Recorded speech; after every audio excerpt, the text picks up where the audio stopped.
Hello doctor Parth Patel. મને આજે શરદી ને ખાંસી છે તો હું એઝી લઈ શકું છું? So, બહુ જ બધા પેશન્ટ અમારી જોડે આવે who tell us that I have a cough, I have a cold, I have a runny nose.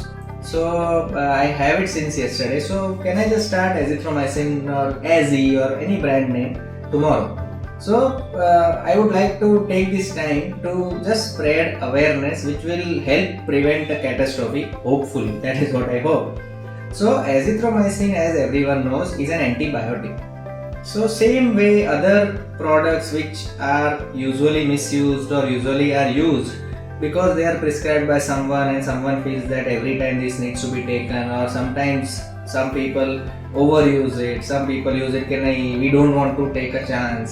This word is also very common. So people usually take or end up taking antibiotics like azithromycin, cefixime, or even something like coamoxiclav, augmentin. So when we usually have cough and cold, in more than 95% of the cases, it is usually a viral infection. There are not hundreds, not thousands, but crores of viruses. And these viruses tend to infect us in different ways. But usually viruses make a lot of noise. So they cause runny nose, they cause cough, they cause expectoration. They even cause a sore throat and aching throat. Sometimes they can cause a feeling of heaviness in your ears, some headache, and also a generalized body ache. You may also feel that આખું શરીર તૂટી રહ્યું છે, આંખ બળી રહી છે. But usually such infections are viral. Something like a dengue or a chikungunya is also a virus. It is not a bacteria. So when we say that we want to take an antibiotic for a viral infection, we cannot be more wrong. So this prevalent practice of taking antibiotics empirically or preemptively, I don't want to take a chance with my body, so just let me take an antibiotic beforehand. So that needs to stop. So I'll support my statement with data now. So if you see the medical literature, the rates of resistance to commonly used drugs like azithromycin and even fluoroquinolones and other medication is rising catastrophically.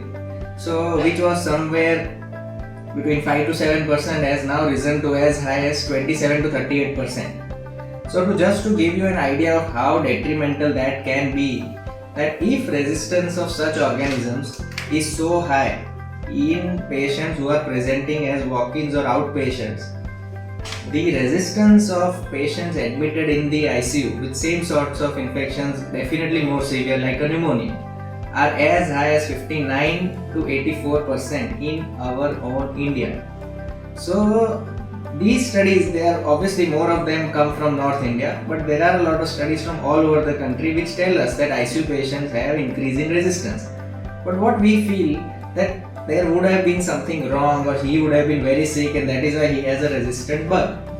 What we don't realize is that resistance, that adat for that bug to become stronger against antibiotic started way back when we started taking antibiotics unnecessarily. So early overuse of antibiotics, which is inappropriate, has led to the bug getting stronger, and we have reached a phase where the bugs are so strong that almost all the drugs available in today's market don't work. So we end up having to create or having a necessity to find out other combinations which work against pan-resistant organisms.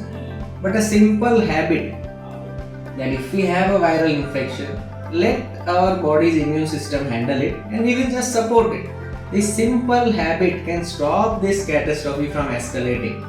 So what we can do is we can just support our body with adequate hydration, adequate rest, maybe a little turmeric here and there, some steam, some hot soup. All these things will support your body, and obviously adequate rest. Rest is the most underused weapon in today's day and age.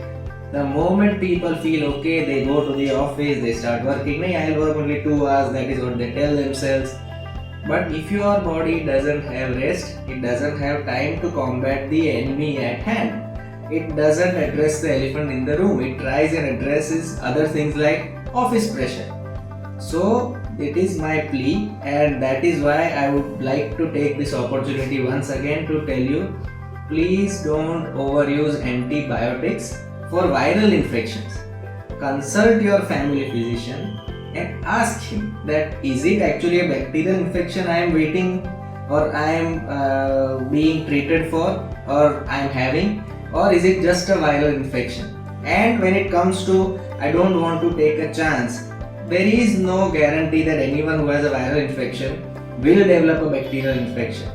If we start using antibiotics preemptively, then each and every one on this planet Earth will start having antibiotics for anything whatsoever. So we cannot just always rely on chance. So we need to remember that every drug is a poison, only the amount matters. For an example, 1 paracetamol kills a headache, 100 paracetamols kill you. So always remember, overuse of antibiotics is leading our human race to a catastrophe which can very easily be prevented by raising awareness regarding this issue. So please stop overusing antibiotics without consulting your doctor. Thank you. Thank you so much, doctor.